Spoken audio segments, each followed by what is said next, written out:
Hay una filosofía argentina, un pensamiento riguroso acerca del lugar del hombre en la sociedad. Obras literarias como El Facundo, El Martín Fierro, El Matadero. Texto axial, fundamental, el plan revolucionario de operaciones de Mariano Moreno, Los muertos en Plaza de Mayo. El primer centenario se festeja bajo estado de sitio. Las cartas a Lavalle deciden el fusilamiento de Dorrego.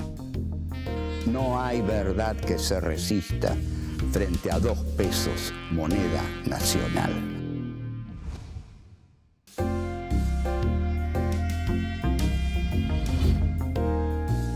Encuentro 9. La generación del 80. 1. El poder de Buenos Aires. 2. La conquista y la idea de progreso. 3. El conventillo. 4. Sin rumbo y el desengaño de un Dante.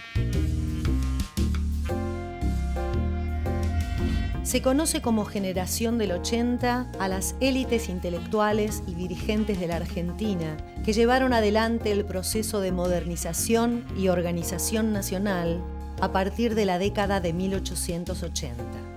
Su predominio se extendió hasta 1916, año de los primeros comicios bajo la ley Sáenz Peña. Durante este periodo, las políticas liberales en lo económico y conservadoras en lo político de los sucesivos presidentes Julio Argentino Roca, Miguel Juárez Celman, Carlos Pellegrini y Luis Sáenz Peña consolidan el modelo agroexportador con Buenos Aires como centro político y cultural de la República. Paz y administración, el lema con el que asume la presidencia el general Roca, sintetiza el ideario de esta generación, caracterizado por la fe en el progreso y por la adhesión a las ideas positivistas. Este proceso político es acompañado por un pensamiento que se expresa en la literatura, en el ensayo y en el periodismo. Eugenio Cambaceres, Lucio B. Mansilla, Miguel Cané, Julián Martel, Lucio B. López, son quienes más notablemente manifiestan en sus obras las tensiones que atraviesan la consolidación de este modelo económico y los conflictos sociales que empiezan a surgir.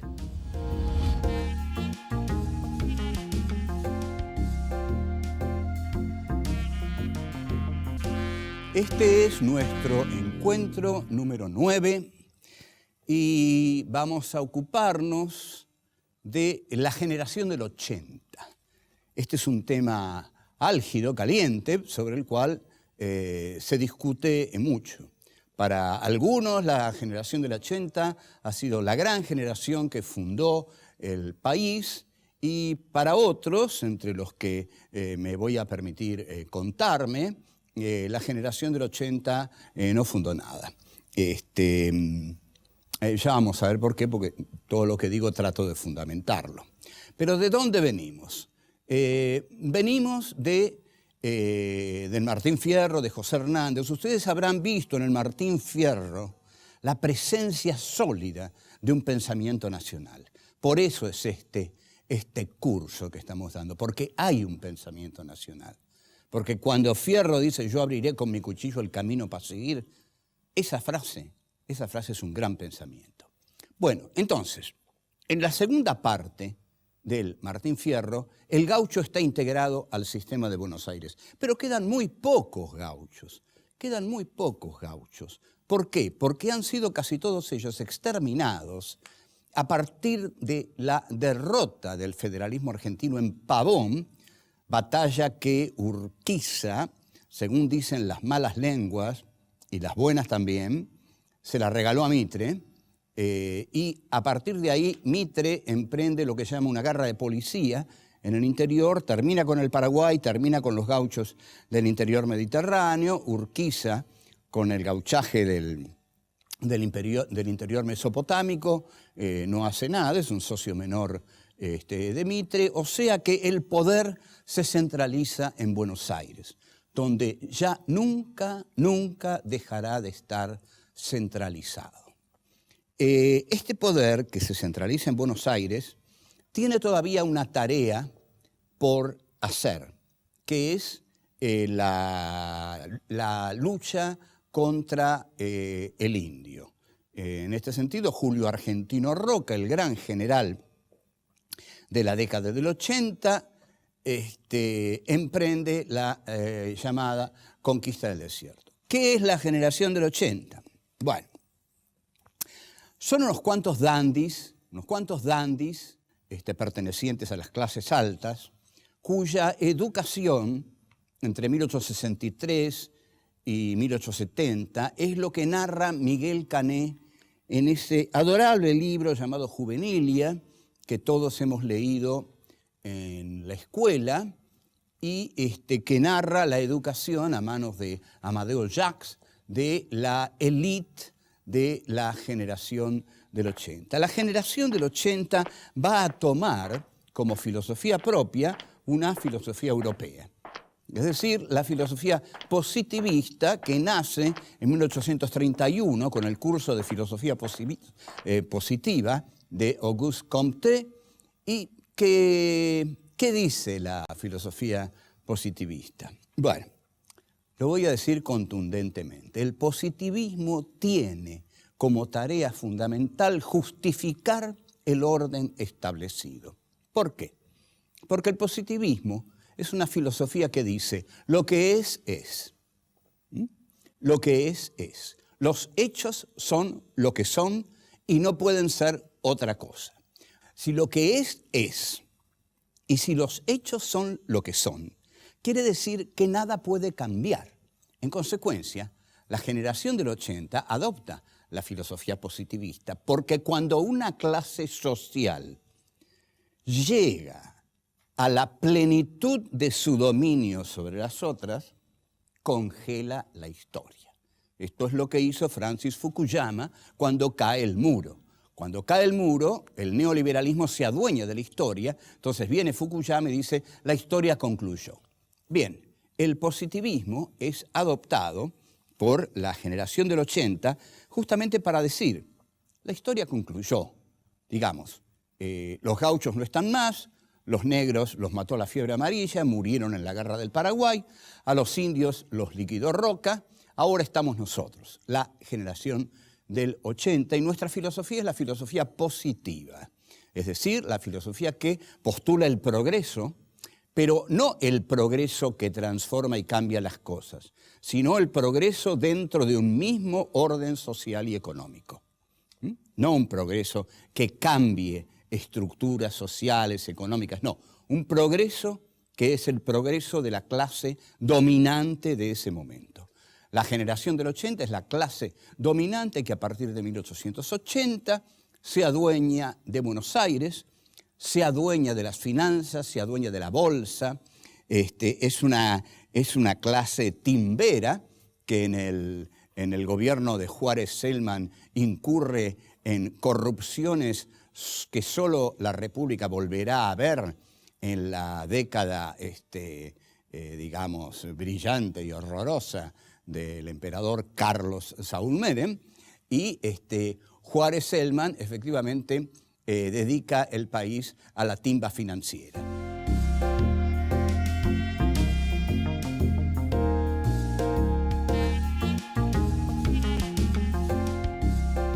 Uno de los mejores libros sobre la llamada conquista del desierto lo escribió el notable novelista y ensayista David Viñas. Lo escribió en México porque tuvo que exiliarse por la dictadura militar que también le tomó la vida de 2 hijos.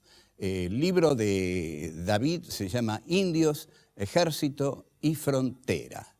Es un muy buen trabajo que conceptualiza a esa llamada conquista del desierto como la segunda conquista de América. Es muy interesante. No, como la etapa superior de la conquista de América. Es un concepto muy interesante, ¿no? Porque toma el concepto de Lenin de etapa superior del capitalismo, el imperialismo como etapa superior del capitalismo, y lo aplica a la aniquilación de los indios que lleva a cabo Roca y la llama etapa superior de la conquista de América.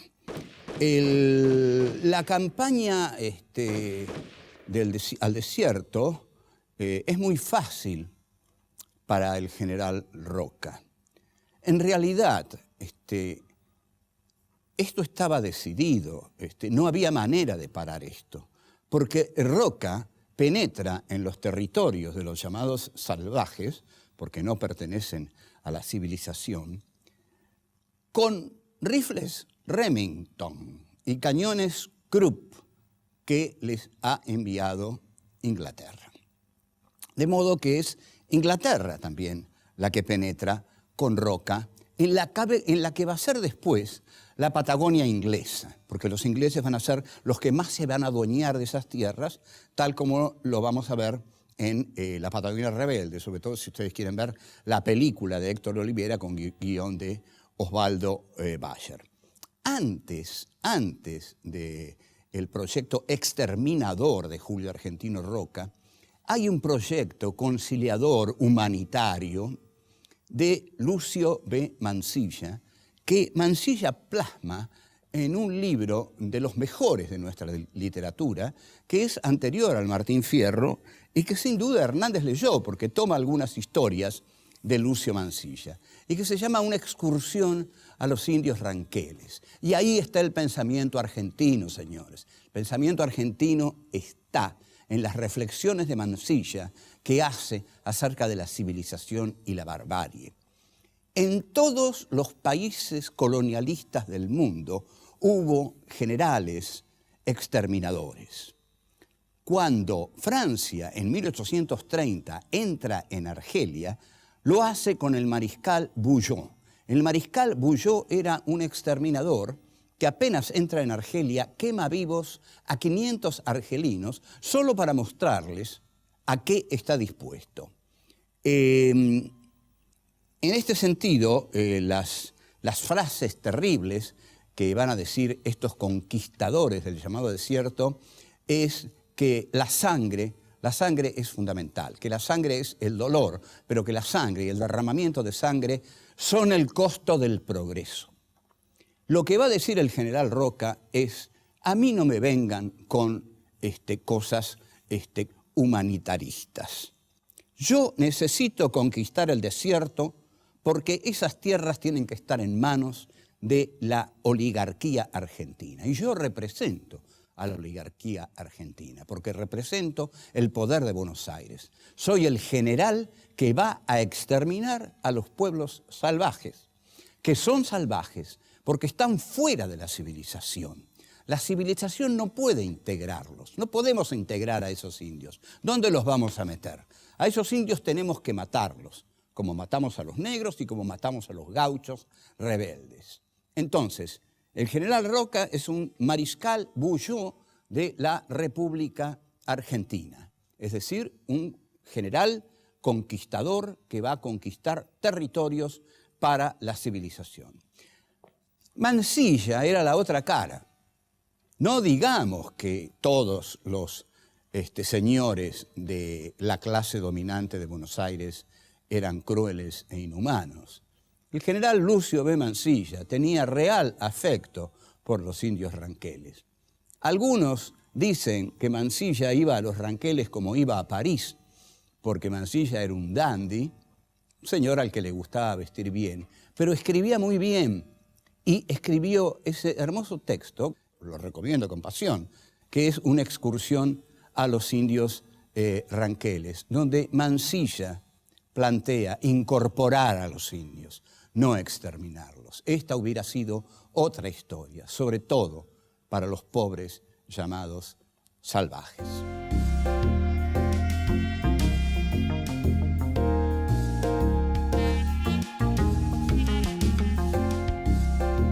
Hay una propuesta que tiene Osvaldo Bayer con respecto a la estatua del general Roca, que es sacarla de ese lugar y ponerla de algún desdichado indio de la Patagonia.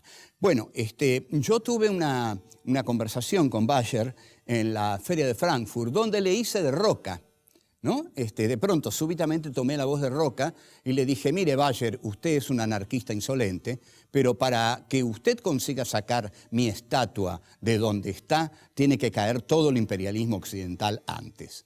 Bueno, en efecto, es así, porque esa estatua está ahí porque tiene que estar ahí, porque representa el triunfo de la civilización occidental, que es la que se expandió por el mundo, aniquilando con todas las fuerzas que se le opusieron.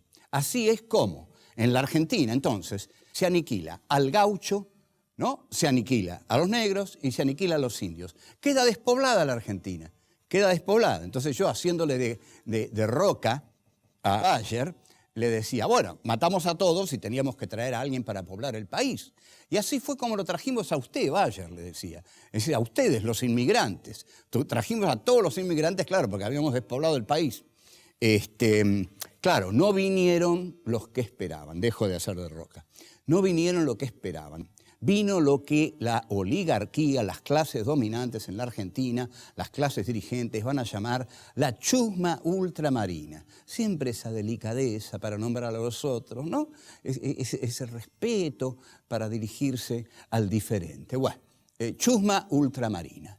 La chusma ultramarina iba a ser recibida en tanto aceptara las leyes del país al que llegaba. Las leyes del país al que llegaba no eran piadosas.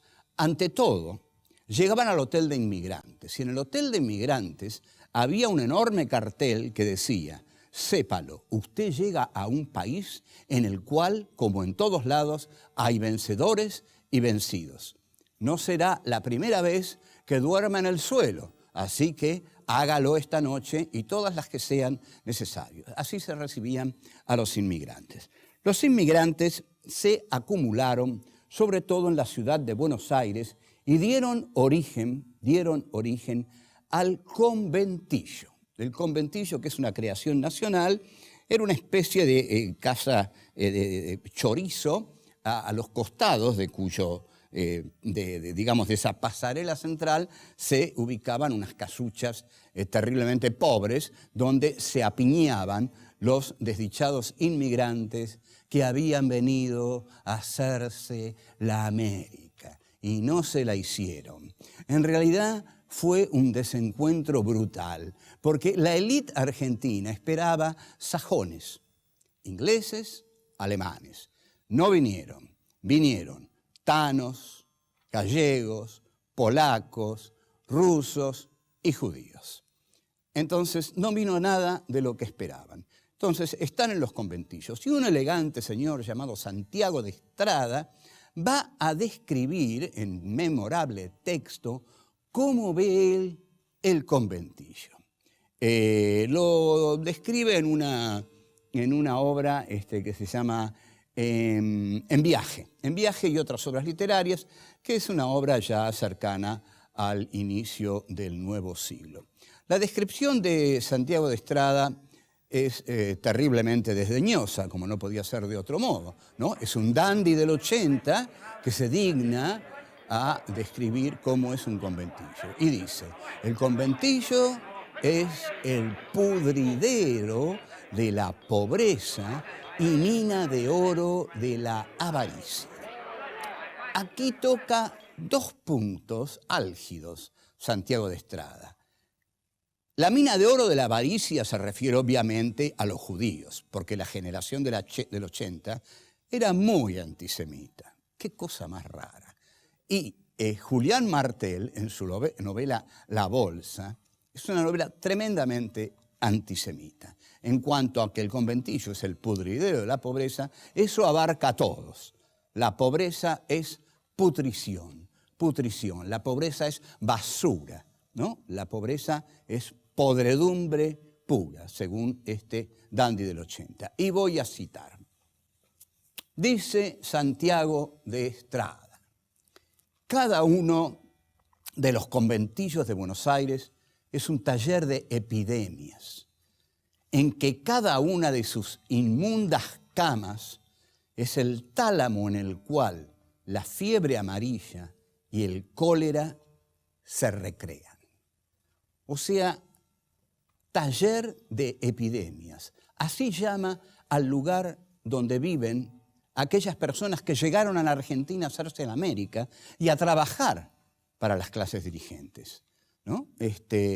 Un lugar de epidemias. Entonces dice que el conventillo amenaza a la salud pública y a la moral pública, porque por supuesto está insinuando o diciendo que en el conventillo se cometen todo tipo de desviaciones de orden sexual. La generación del 80 se caracterizó bastante por paranoias sexuales, ¿no? Imaginaban en sus peores sueños que los sucios y enfermos inmigrantes violaban a las inocentes niñas de sus familias.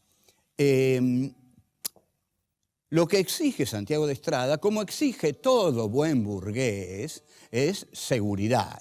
Cuídenme de ese foco de infección, contrólenlo, manden ahí las fuerzas del orden y las fuerzas de la salud, porque hay que curar a esa gente para que no nos contagie a todos. Entonces, ¿qué le pasa a la generación del 80? Una desilusión tremenda. Los que vienen son la ralea inmigratoria, lo peor, lo que ellos llaman la chusma inmigratoria. Y los tienen que recibir, porque no tienen otra cosa. Y les tienen que dar trabajo. Pero van a dictar la ley de residencia para tener la atribución de echar del país a todo aquel que traiga una ideología extraña a las ideas del ser nacional argentino y de nuestro estilo tradicional de vida.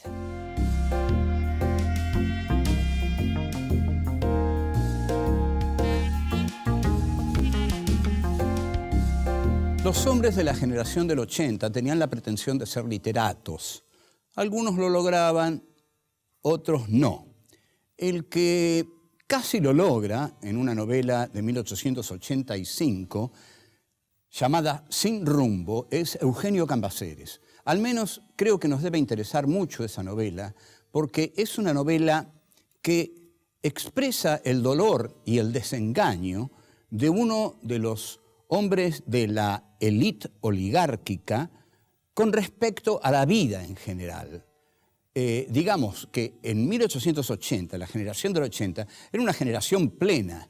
Se inauguraba el granero del mundo, la Argentina surgía al mundo, dirigida por ellos. Entonces, ¿cómo uno de ellos iba a permitirse la sombría desesperación de escribir una novela acerca de temas tan oscuros, tan negativos, que negaban ese futuro brillante que estaba entregado a la Argentina, que esperaba por la Argentina, porque el futuro era visualizado como un horizonte luminoso hacia el cual la Argentina necesariamente iba. Bueno, para Cambaceres, en Sin rumbo, no.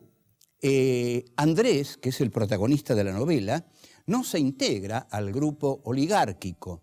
Tiene un romance con una cantante italiana a la que, de paso, Cambaceres desprecia, como desprecian a los italianos, y tiene una hija.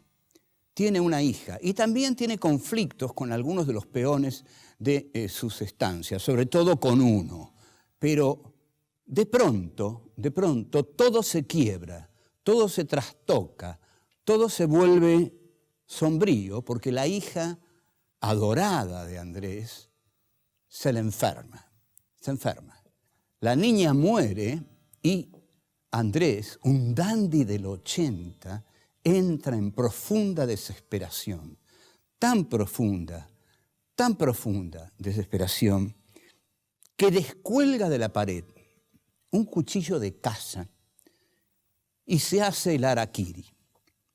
Pero la descripción, y lo tengo que decir porque es así, además es notable porque es así, se abre la barriga en cruz, pero no muere todavía. Entonces se toma los intestinos y se los arranca. Y Cambaceres describe, ante todo describe lo que él dice. Él dice, vida, perra, puta, yo te arrancaré de cuajo. Y ahí se arranca los intestinos. Entonces Cambaceres no se priva de describir que la materia fecal que surge de ese cuerpo cae sobre todo el ámbito y hasta sobre el cuerpo de su hija. O sea que él injuria, ensucia al cuerpo de su hija amada con esa muerte desmedida, realmente, una muerte espectacular, así, desesperada, tan desesperada que no tiene mesura. Este hombre evidentemente no cree en la Argentina del 80, no cree en el progreso, no cree en esa imagen que la Argentina del 80 tiene de sí misma. No cree que el futuro es un camino dorado hacia el cual la Argentina va en un tren de oro hacia un horizonte de plenitud. En realidad, lo que siente es que va a haber muchos inconvenientes, quizás que ese país va al fracaso porque ha vivido demasiado de la abundancia fácil. Quizás lo que siente es que su generación no está construyendo el país, sino que está gozándolo, disfrutándolo y se siente solo y muere su hija. En consecuencia, sus esperanzas se hacen añicos. Quizás este hombre está viendo que el granero del mundo se va a destruir con el crack de Wall Street, que el modelo agroexportador de la generación del 80 va a destruirse. Todo esto creo que lo expresa esta novela, que expresa a una clase improductiva, racista, que no sabe construir un país, sino que lo único que sabe es gozarlo, disfrutarlo. Una cosa es hacer un país y otra cosa es dedicarse a disfrutar de la abundancia fácil, del trigo, de los ganados, de lo que crece y solo hay que exportarlo para llenarse de oro y viajar a Europa con la vaca atada. En cambio, Cambaceres dice, el horror existe, la tragedia existe, la muerte existe. Se nos puede morir lo que más queremos en esta vida y con eso nos podemos morir nosotros acompañando a esa muerte. Una excepcional novela atípica y digna de ser leída porque echa sombras en un mundo de luces excesivas. Hasta luego.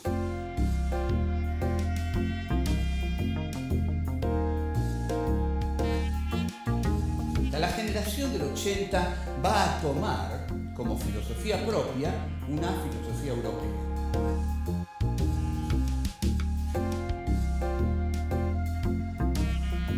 El positivismo tiene como tarea fundamental justificar el orden establecido.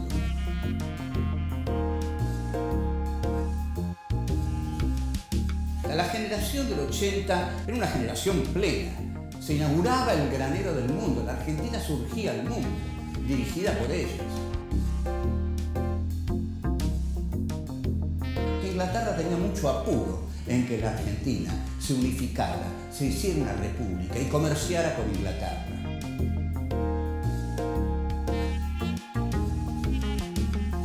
Vida, perra, puta, yo te arrancaré de cuajo.